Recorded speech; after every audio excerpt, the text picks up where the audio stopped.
अस्सलाम वालेकुम नाज़रीन, एक नए वीडियो के साथ में हुआ कि मेज़बान रज़ा अब्बास। इसराइल की जानिब से ये दावा किया गया है कि उन्होंने तेहरान में रात गए एक अहम शख्सियत को निशाना बनाया है। वो अहम शख्सियत कौन सी है? इंटरनेशनल मीडिया में किसी हद तक मोतदिल इदारा समझने वाले नशाती इदारे ने इस खबर की तस्दीक कर दी है। वो खबर क्या है आपके सामने रखेंगे, और इसके साथ साथ ईरान का इंतकाम जारी है और तेल अवीव में भी हमले हुए, लेकिन इसके अलावा एक और शहर के अंदर एक अहम तनसीबात को भी निशाना बनाया गया। ये वो तमाम खबरें हैं जो आपके सामने रखनी है, मगर उससे पहले आपसे दरख्वास्त के वीडियो को लाइक और चैनल को सब्सक्राइब जरूर कीजिएगा।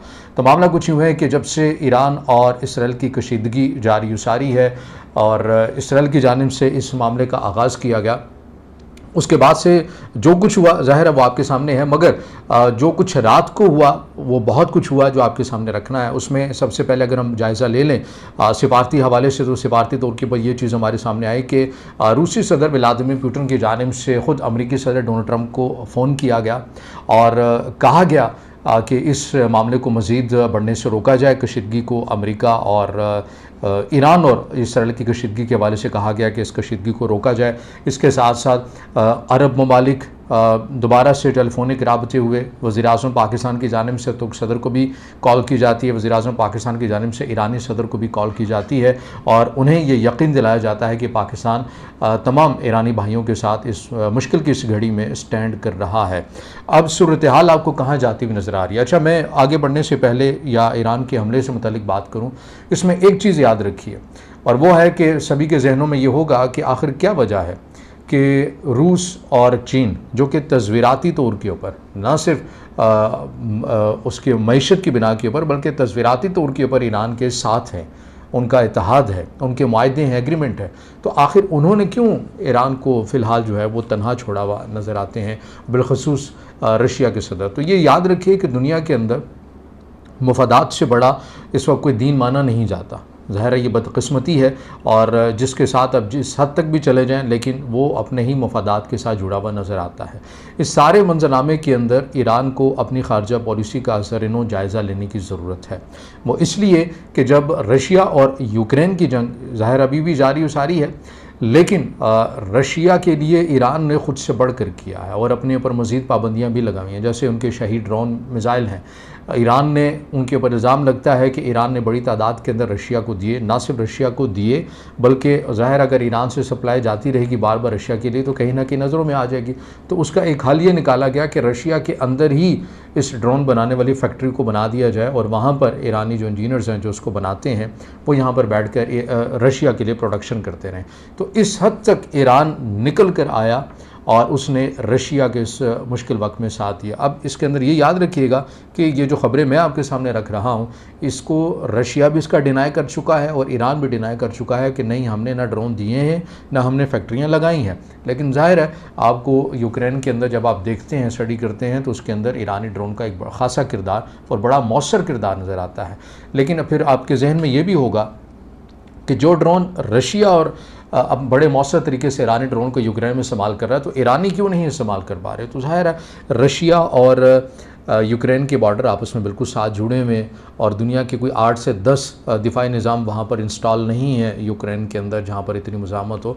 ईरान का और इसराइल का इन दोनों के माबैन जो फ़ज़ाई हदूद है वो 1500 या 1600 किलोमीटर है, और दूसरी साइड इसराइल के लिए बड़ी आज़ादाना तौर के ऊपर फ़ज़ाएँ खाली हैं, मगर ईरान की जानिब से तो अरब ममालिक से होता है, बिलखसूस जॉर्डन के अंदर काफ़ी मुज़ाहमत का सामना करना पड़ता है, क्योंकि जॉर्डन की एयरफोर्स मुसलसल ईरानी ड्रोन्स व मिज़ाइल उन्हें रोकने के लिए आपको फ़ज़ा के अंदर नज़र आती है।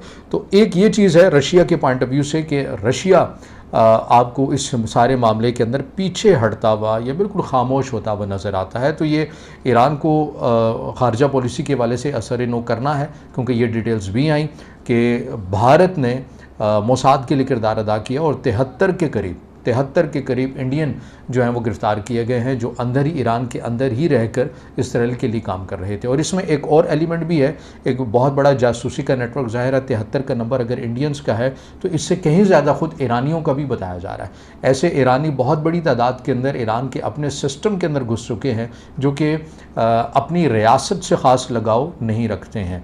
उन्होंने ज़्यादातर ने डू नेशनलिटी ले रखी है, दीगर ममालिक की भी नेशनलिटी ले रखी है और यहाँ पर वो काम काम कर रहे हैं अपने मुल्क के अगेंस्ट काम करते हुए नज़र आते हैं, और ऐसे लोगों का बताया जा रहा है कि ये लोग तो सिस्टम के अंदर तक बैठे हुए हैं। और यही वजह है कि ईरान के जो सुप्रीम लीडर हैं अली ख़ामनेई, उनकी जानिब से एक बयान ये दिया गया था, और जिसके ऊपर ज़ाहिर है बहुत सारे लोगों को नागवार भी गुजरा था जो ख़ुद ईरान के अंदर भी हैं।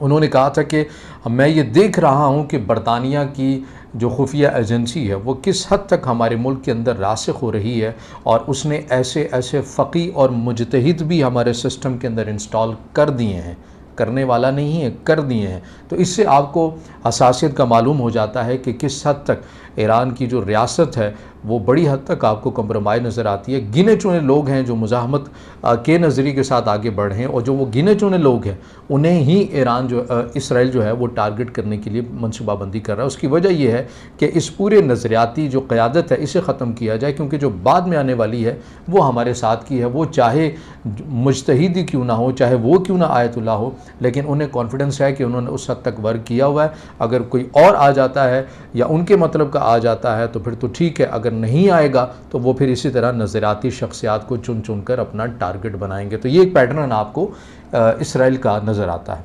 अब इसके अंदर ईरान की कार्रवाई के ऊपर बात कर लेते हैं कि ईरान ने किस हद तक अपना किरदार अदा किया है। तो ईरान ने सच्चा वादा 3 के नाम से जो ऑपरेशन लॉन्च किया, उसमें मैंने आपको पहली वीडियो के अंदर बता दिया था कि फ़्रांस, बरतानिया और अमेरिका को ये बता दिया गया है कि हम इसराइल के ऊपर अब तक का सबसे बड़ा हमला करने जा रहे हैं। और उसके अंदर ज़ाहिर है जो ख़बरें सामने आई 40 और 100 बैलिस्टिक मिसाइलों की आई, लेकिन आप कहेंगे कि ये तो कोई बड़ा हमला नहीं है, ये तो इससे पहले भी किया गया। लेकिन इसके अंदर एक यूनिक चीज़ आपको ये नज़र आती है कि इन 100 मिसाइलों के अंदर कुछ हाइपरसोनिक मिसाइलों का भी इस्तेमाल किया गया। वो आपने विजुअल देखे होंगे, कुछ मिसाइल आपको आराम से आते हुए नज़र आते हैं और कुछ एकदम टारगेट के साथ हिट करते हैं। तो ये आपको हाइपरसोनिक मिसाइल, जिसे आज तक दुनिया का कोई दिफाई निज़ाम नहीं रोक सका, उसे ईरान ने इस्तेमाल किया है, और ये ईरानी साख्ता है मुकम्मल तौर के ऊपर। अब इसमें तल अवीव को भी निशाना बनाया गया है, और इसमें हाइफा की बिलखसूस पोर्ट को और उनकी रिफाइनरीज़ को तो बिल्कुल जो है वो खाकिस्तर कर दिया गया है, राख कर दिया गया है, जो वीडियोस जो विजुअल निकल कर सामने आ रहे हैं। अब इसके अंदर जो इसराइली वज़ीर-ए-आज़म है नेतन्याहू, वो फ़रार हो चुके हैं। उनसे मुतालिक कहा जा रहा है कि वो ग्रीस में जा चुके हैं, और उनके बेटे की भी शादी थी, दूसरी बार उनके बेटे की शादी हुई है। उनका बेटा ऑलरेडी गालिबन पोलैंड के अंदर को 1.5-2 सालों से वो रह रहा है। हालांकि अपने मुल्क को उन्होंने जंग की जानिब धकेला हुआ है, लेकिन अपनी आल औलाद को उन्होंने अपने मुल्क से बाहर निकाला हुआ है। ये ख़ुद इसराइल के ज़िम्मेदार लोगों के लिए भी एक पैगाम है।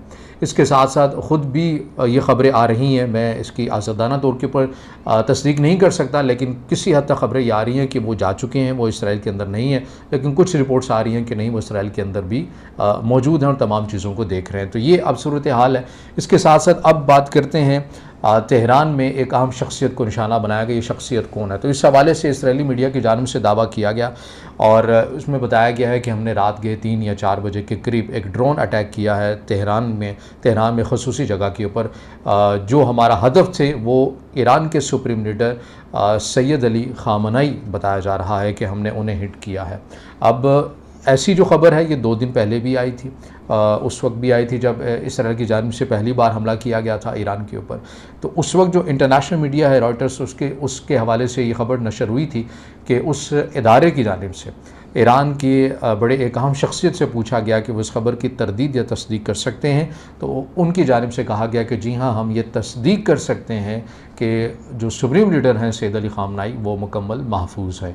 अब ये ख़बर दोबारा से आई है रात में, और अभी तक इस मामले की शफाफ, जब मैं ये वीडियो बना रहा हूँ तो कोई वाज़ेह मौक़िफ़ हमारे सामने नहीं है जो मैं आपके सामने रख सकूँ, लेकिन ये मैं 1 से 2 दिन पहले की ख़बर आपको बता रहा हूँ। अगर तो ये वही ख़बर है जो कि पाकिस्तानी मीडिया ने दोबारा से चलाई है, तो फिर उस ख़बर की तो तरदीद मौजूद है राइटर्स के अंदर कि सैयद अली ख़ामनेई महफूज हैं। अगर ये रिसेंटली हुआ है तो अब इस हवाले से ईरानी हुकाम को देखना है कि वो इसकी तस्दीक करते हैं या तरदीद करते हैं, क्योंकि जब तक मैं ये वीडियो रिकॉर्ड कर रहा हूँ और या जब आप ये देखेंगे तब तक ऐसी ख़बर की कोई तस्दीक या तरदीद दोनों हमारे सामने नहीं है। तो ये अब तक की अपडेट है ईरान इसराइल की कशीदगी के हवाले से। अब इससे जुड़ी जो भी मज़ीद अपडेट्स आती रहेंगी मैं आपके सामने इसी प्लेटफॉर्म से रखता रहूँगा। अगर आप समझते हैं कि वीडियो आपके लिए मालूमाती है तो फिर इसे ज़रूर लाइक भी कीजिएगा, कमेंट्स में ज़ाहिर ख्याल कीजिएगा और चैनल को सब्सक्राइब ज़रूर कीजिएगा।